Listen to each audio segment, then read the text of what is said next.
Welcome to another edition of Influence, the global podcast that shines a spotlight on the influencer marketing industry. My name is Gordon Glenister. For those of you that don't know who I am, I'm a keynote speaker, trainer and consultant in the sector and published author on influencer marketing strategy. Influence is also a proud member of the Marketing Podcast Network, where you can listen to other amazing influencer and marketing related shows. But before we get started, please don't forget to subscribe to the show just to make sure that you don't miss a future episode. Now, today I'm talking with Michael Forrest, who is the founder of Squares.tv, and we're chatting all about live stream video techniques. Welcome, Michael, to the show. So welcome to another edition of the Influence Global podcast. And I'm super delighted to have Michael Forrest with me today from Squares.tv. And I met Michael at the photography and video show, and there were so many exhibition stands there. It was like, wow, this is like an explosion of content.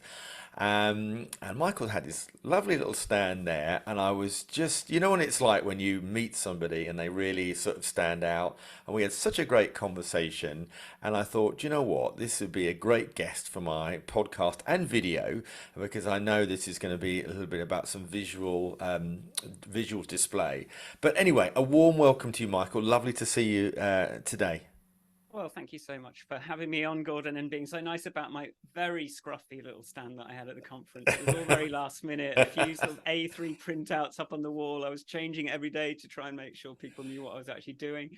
And hopefully I can be a bit more clear than I was at the conference. But you stood out, you know, something that caused me to have a conversation with you here, and that's how things happen, isn't it, really? And it, you know, in this world of the attention economy, we have to find ways in which we can appeal to people, not just like in your face advertising, but something that actually says, yeah, I like that. That's a really good idea. So we're going to talk about techniques in photography, video, iPhone, and just so tell me a little bit about Squares TV. Yeah. So I mean, just I've got a few little slidelets, so I'll bring those up. So my name's Michael Forrest, and my company is Good to Hear Limited, and then Squares TV is my sort of offshoot that's all about audio visual production, live streaming, all of that kind of sort of influencer type stuff that we want to talk about. And I'm talking about editless podcasting, editless video production, standing out on Zoom and Teams, live streaming, producing online demos, and then teaching tools is quite a big thing. And OBS and Ecamm Live, there's some really good bits of software that are designed for live streaming, but once you start using them for your content production, just really unlock this sort of live, real-time way of kind of sort of presenting content in a way that is a bit less, it's much easier to do, and it's a lot more direct. And then so I'm a programmer, so I try and sort of like, I start my YouTube channel, I start this, and then I start going, oh, if there was a tool that let me do this, I'd be so much more efficient. And then I start making the tools, and then my my YouTube channel suffers a bit. But now I've got these apps out. So my main apps are Shoot Pro Webcam, which is a camera for iPhone that lets you use your phone as a camera. Also a telestrator, which means you can draw on top of that video footage in real time, and then a teleprompter as well. So I have these workflows for letting you, that combines with Beatsheet, that lets you run and plan videos and live streams in a way that sort of like helps you to be a presenter and also the sort of live producer at the same time. Cool. And that's really good for also a sort of content production. I make all my videos using this combination of things now. So I have my teleprompter set up, and I sort of spin through it and just do a live recording. And then the last thing that I'm working on is called Video Pencil, and that just lets you kind of draw and annotate whatever live feed you have to use. And then just to give you a bit more context, it's not the only stuff I've made. Squares TV has some other tools, a delay calculator, a sort of platform for helping you get tips to fix your video, DJ stuff. I've got some musician stuff. I've also got some sort of mental health and productivity tools that I've released over the years before I discovered this niche of AV. And then I am a musician as well, so I have a whole YouTube channel. I have releases on. Oh my God! And for those of you that are literally not watching this but hearing it, suddenly we've got a whole load of apps that have come on your screen. Yeah. So I just thought I'd sort of do that, but just we can talk about these are the main three things that I'm working on. But that's all sort of comes under the mantle of Squares TV. So Yeah. that's all my little slides for today. But I just thought I like to give people a bit of context to who I am, because I Yeah. sort of zone in on some things when I find that people are interested. But I've tried so many other things. Well, I think that's a really important point actually, because you can be overwhelmed. I mean, particularly when it comes to editing apps, they're all trying to promote to us as content creators all of the time, and then you think, well, which one should I be using? Because there's so much choice out there. So if we just talk about okay, let's just talk about me, for example, as a Mm. content creator in my own right, and often using educational. And as it happens this afternoon, I am going to do some, do some videoing for one of my email campaigns and stuff like that. So, if I didn't know you, or I didn't know, where would I start? Where would I Um, start? Well, I mean, I think the best way to start with this stuff is to get comfortable on camera. You do need to be sort of recording your takes. You have a script like that. That's really important. Like a lot of people just think they can come in and wing it, and if you come in with no sort of script or any kind of structure, it can be very rambling. It can be a bit loose. So the first thing I recommend to people is actually like figure out how to like just learn the basics of script writing. Okay, you have an Mm, action, you have what you're going to say, and do a couple of drafts of that. And for me, that's the really a core part that kind of it transformed my workflow. From I'd have an idea for a video, I'd record it, but I'd have so much footage and content that it could take me weeks to edit that into something coherent. And when I flipped that around and started writing a proper script to start with, I knew exactly what content I needed. I was able to just record the stuff I needed and put it together in an own order. And you still edit and you tweak and you iterate and you discover things along the way, but it's just it's so much better to write something and edit that text than to be stuck with a load of video that you sort of have missing bits and then you can't match the footage and all that absolutely. complexity. Although I would say though that you do notice that some people that are so focused on the script, you could almost see their eyes moving, and you know that it doesn't feel authentic and genuine. And one of the things I've noticed in the influencer space, among particularly some of the young content creators that are unscripted, somehow they just feel real, Whereas I think people that are more established, that are nervous about the camera, they rely too heavily on the script and they can't bring it to life through rise and fall tone. And because there's one thing having a pitch that's a script, but there's another thing actually being able to deliver it, isn't there? Yeah, and it comes down to expertise and experience, really. Like to start off with, you might be a bit nervous on camera, and it's really obvious that you're reading through your script. And say you wrote the script, but you never said it as you were writing it, and then it's all unnaturally worded, and it's quite difficult to get through. Um, so really, obviously, the gold standard is I have come up with a few really choice, concise, clear phrases that I'm going to use as part of this video, but I'm a bit loose with it.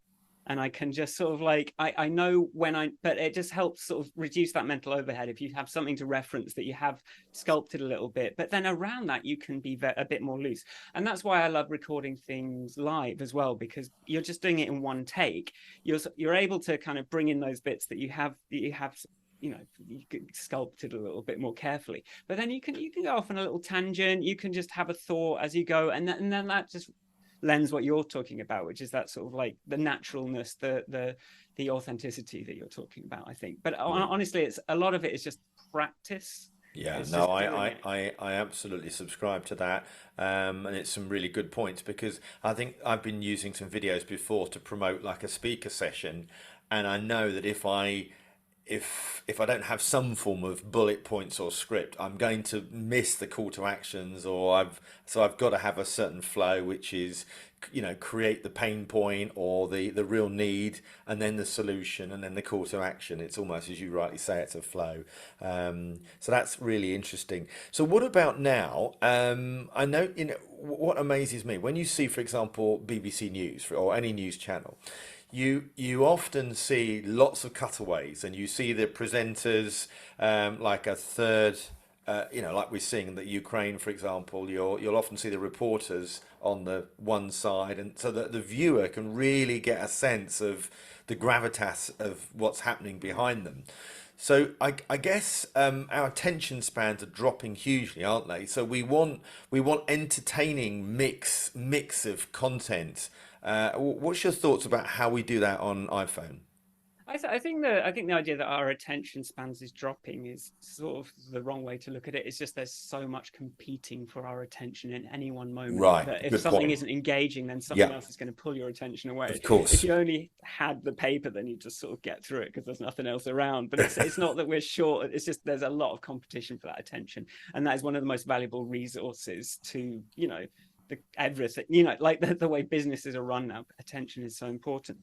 But in terms of sort of producing that, and this is what this so I like to, if you do plan something a little bit ahead, you can do a live recording, you can bring in those interesting elements as you go, you can bring in the b-roll, but unlike if it was something edited, you would actually be able to react to that and comment on the content of that in a way that is quite immersive, in a way that you can't when you're editing live.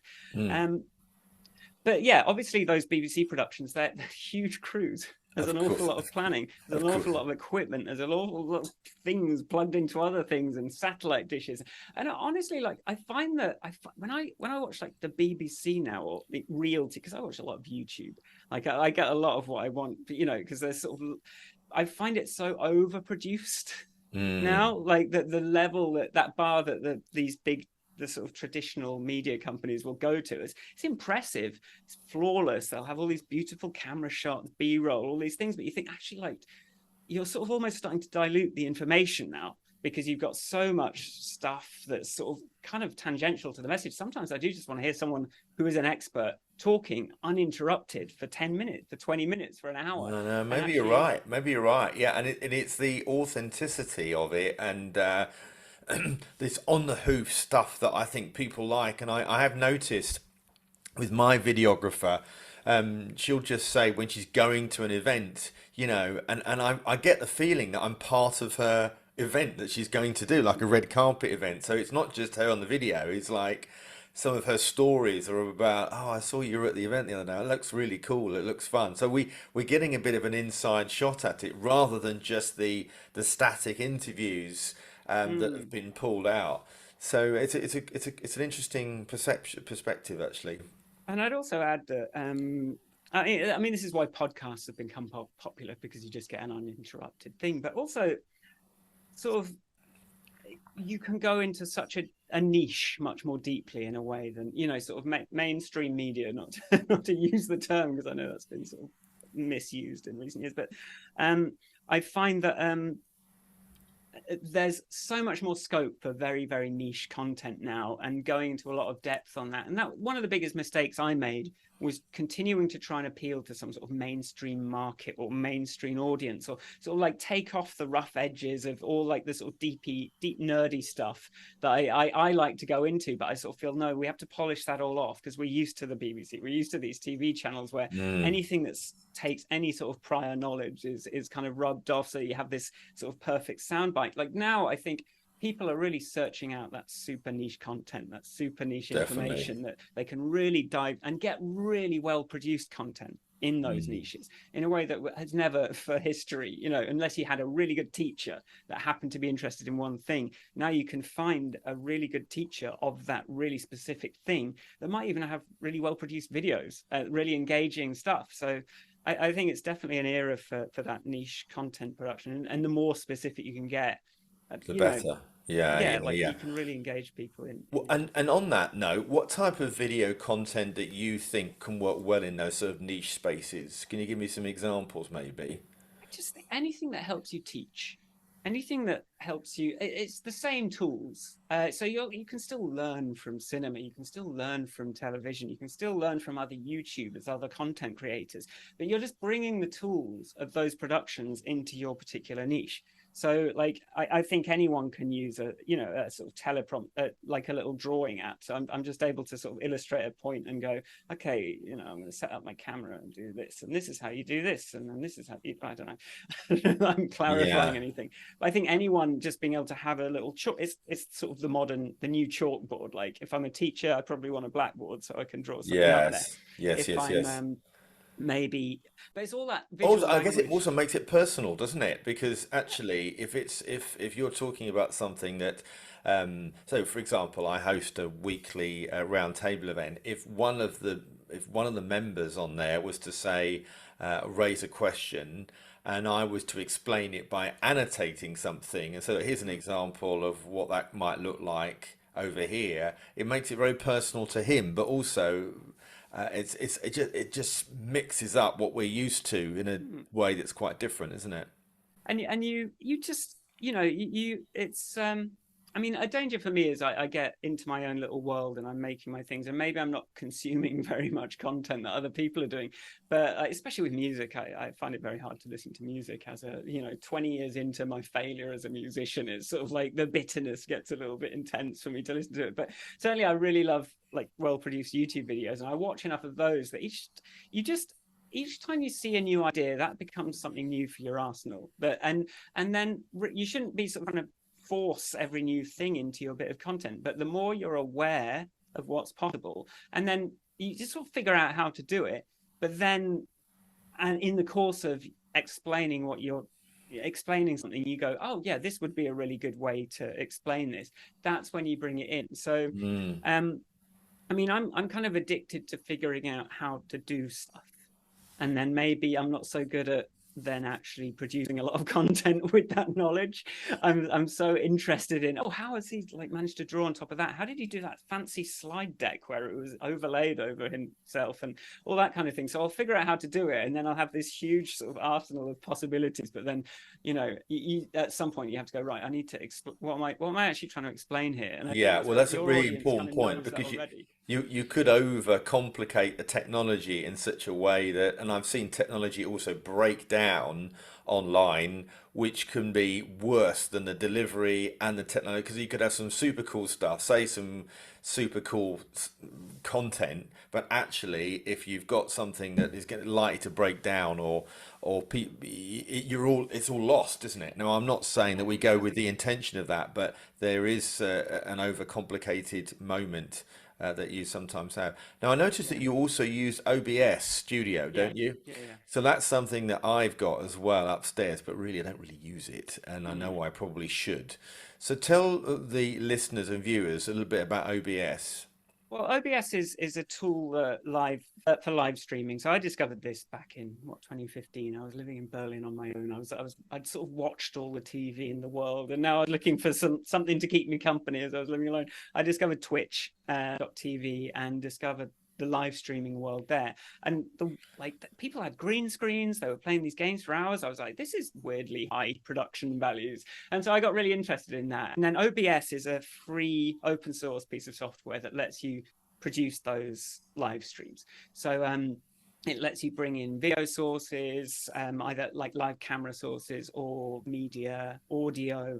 It lets you add overlays. There are whole websites that let you kind of, if someone donates, then it will spin up a thing and show some graphics and play some sound.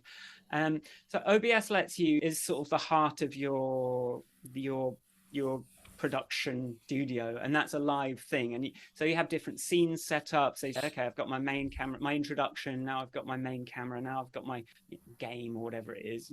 Like whatever you happen to be producing, you can create these different scenes in OBS, and then um, like once you sort of like go down that rabbit hole, there are so many possibilities of things that you can use that software for, because it's all designed around video. And I'd say OBS is it's open source.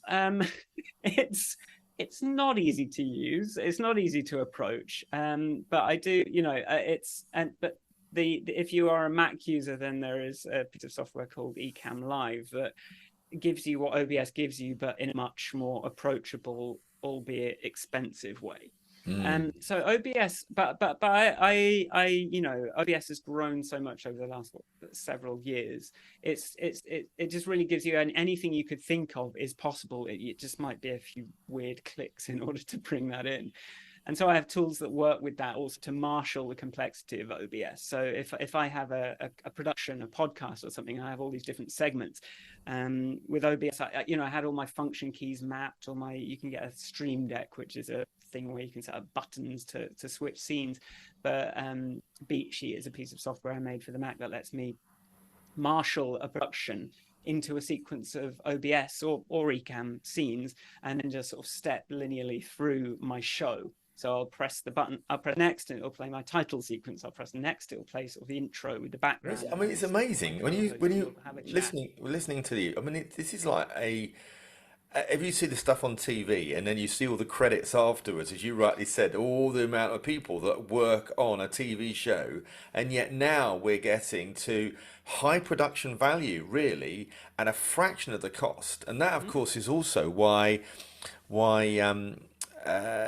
brands are thinking these content creators and influencers, particularly those that have got some of the skills that you're identifying, Mm. can add so much more to the experience of the viewer. And that's also why their followers have grown so much, because they're providing not only education but real time entertainment as well, aren't they? Yeah, exactly. It's the good ones. And I always think like if you can be funny, that's the best way to get any message across. If you've got a Yeah. sense of humor, and then I think traditional brands have trouble with that, especially when it's sort of done by committee, where you sort of get this watered down stuff that no one finds funny anymore because everyone's kind of like roughed all the edges off. You can get these sort of bold content creators coming up with stuff that you wouldn't be able to get through a committee, but they've tested it. And it's a little bit cynical on, I don't know, like it's, you can sort of, because 1,000 influencers have tested different things and one came across the right formula, and then you just pick that one. It's you know, there's cost to that for people, for that Yeah. experimentation, but it is an opportunity. It's a true democratization, right? Like anyone can come up with something and try it. Yeah. um I but certainly there is a noticed. sort of baseline of quality that Yeah. it's hard to, that you have to sort of step over to be taken seriously, and that's something that I'm helping people do, like get off that camera, that laptop mic, get people off that, you know, the horrible webcam that is built into even the best Macs, like have these horrible webcams in them, or just like recording stuff with the audio on your phone. It's just, it's hard to take someone seriously if they haven't got those basics of the AV production figured Yeah. out. Well, that's a really interesting point you've just made just a moment ago there, because I think, we all want to be taken seriously in the crafts that we're in. And now I think uh, during COVID, people were more receptive to oh, he hasn't got it quite right or she hasn't got it quite right. But now, because the standards are rising all of the time, we're less supportive of stuff that isn't right. Or if you think about a podcast, we don't want to hear crackles because there's so many others that are crackle free. We don't want to hear interruptions or other sorts of things because and again, it could be amazing content, couldn't it, Michael? But the reality is if the sound isn't right or there is something wrong with the visual, um, It's, you're creating a cognitive overhead for people where now they're trying to decode that sort of noise reduced audio. It makes it hard for them to actually hear what you're saying because their brain is having to do all this extra work to just make out the words. And I had this, I recorded a podcast every week with my friend Vanka for years, and we'd be talking on our nice microphones every week, and then once in a while we'd just do a normal call, like a FaceTime call, and it was just such a different. I was like, I feel like I could. I felt like I couldn't connect with her over that medium now because it's night and day when you've got that good audio. And I will say, like, audio is like, I mean, I'm lucky because I've got a background in like audio production anyway. So I had that, and then I figured out the video in more recent years. But that audio component is so fundamental to standing out and being able to communicate clearly that it's pretty scary and it's pretty hard to explain sometimes. It can get very expensive, but it's just really important to standing out. no, no, absolutely. um Keen to get a few little nuggets and tips from you from people that could start the transition. And I know you do a course which will certainly leave our viewers behind afterwards, or training and stuff like that. But perhaps if you can share some little snippets of things that people could take away and do right now.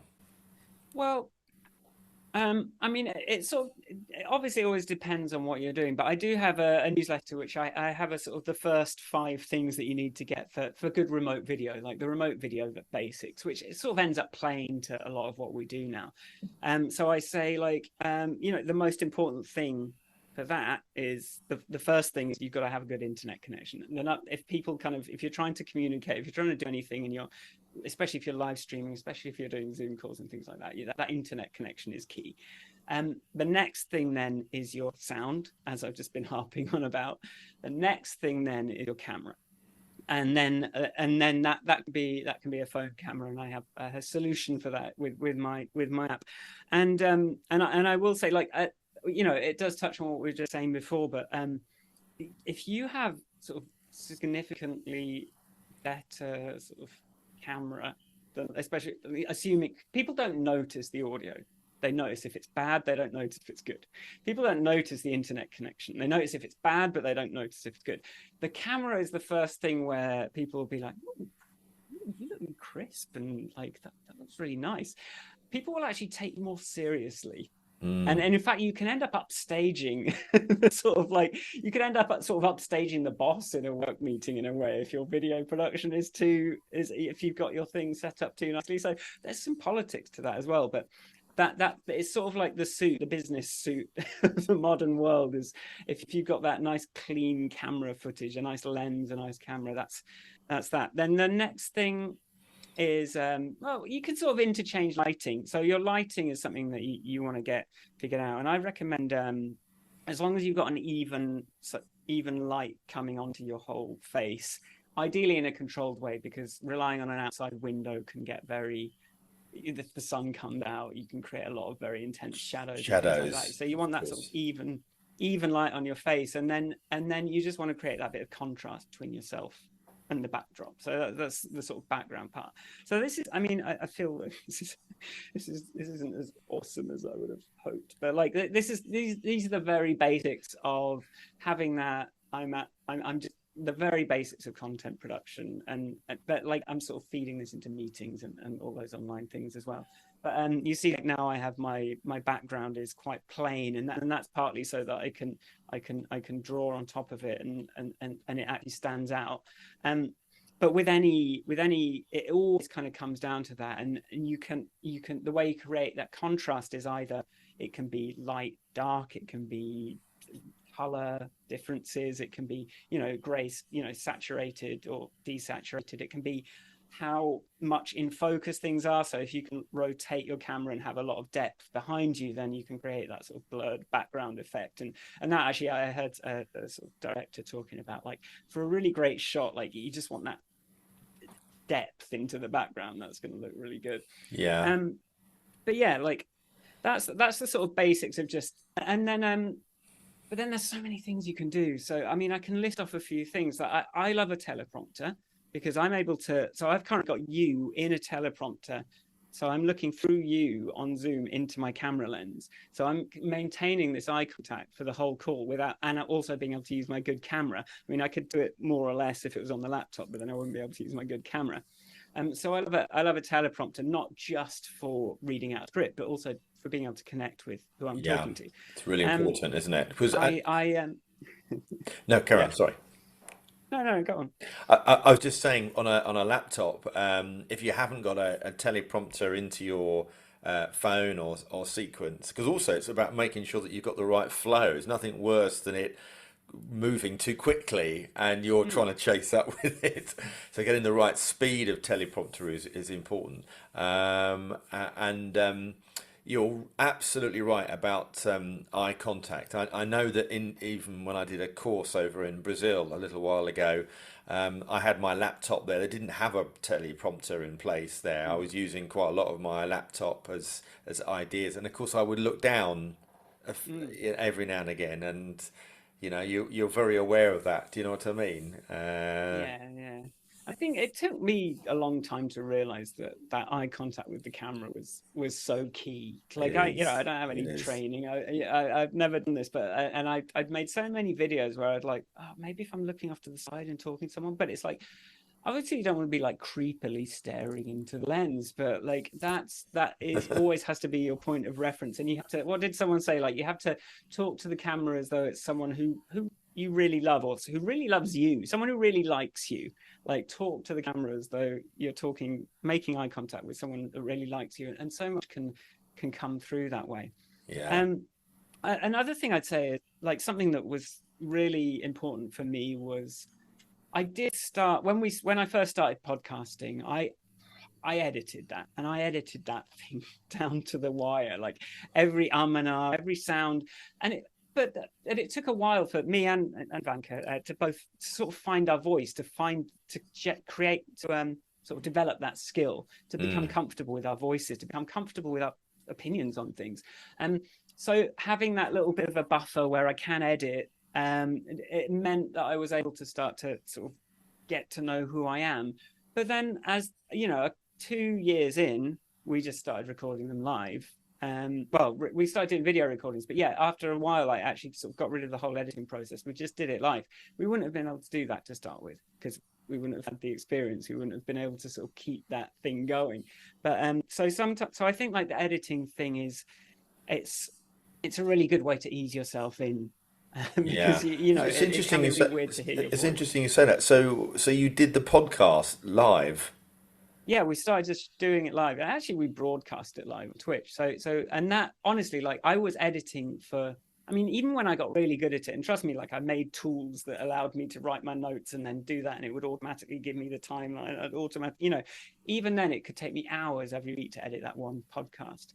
And it was such a time sink. And then I said, I really want to try doing this live. It was a bit risky. It was a bit, you can't sort of optimize that audio quality in the same way, and you can't quite put the perfect track at you, because I had all these music breaks, and you can't quite get the perfect track. But I came up with something in OBS that let me, I do a bit of preparation rather than sort of doing it Mm. all after the fact. And I just saved myself a day a week suddenly, of not having to worry about it all weekend, of not having to sort of edit it on Monday and sort of release it on Tuesday. And it was the most freeing thing I've ever done, like with that podcast, was to And switch how did over that to a live. impact on your audience in terms I, of, presumably because you had an audience before, um, and now you're shifting them to, although of course I guess because it's been live, it's still recorded, so yeah, you've yeah, still got the exactly. opportunity. So you've got a double whammy Yeah, of yeah. picking up different We audiences. Yeah, yeah, and we never really migrated. Honestly, it wasn't a very successful podcast. We recorded 200 episodes. We got a lot out of it, but I think it was the opposite of finding a niche. It was Michael and Ivanka's grand podcast. So we talk about like the biggest possible subjects, and it's like, well, I mean, if people want that, they go to Jon Stewart, and they don't come to some random podcasters that they found. Like, so Yeah. we had our little sort of friends, and we certainly learned a lot about ourselves from that. But it was nice when you did get someone in chat, but it was also, it's hard to be present whilst also checking if someone's saying something. So I think it was almost a blessing that we didn't get too many people watching live, but it was nice to say hi to people when they did turn up. But it was still really a pre-recorded podcast. We just happened to record it.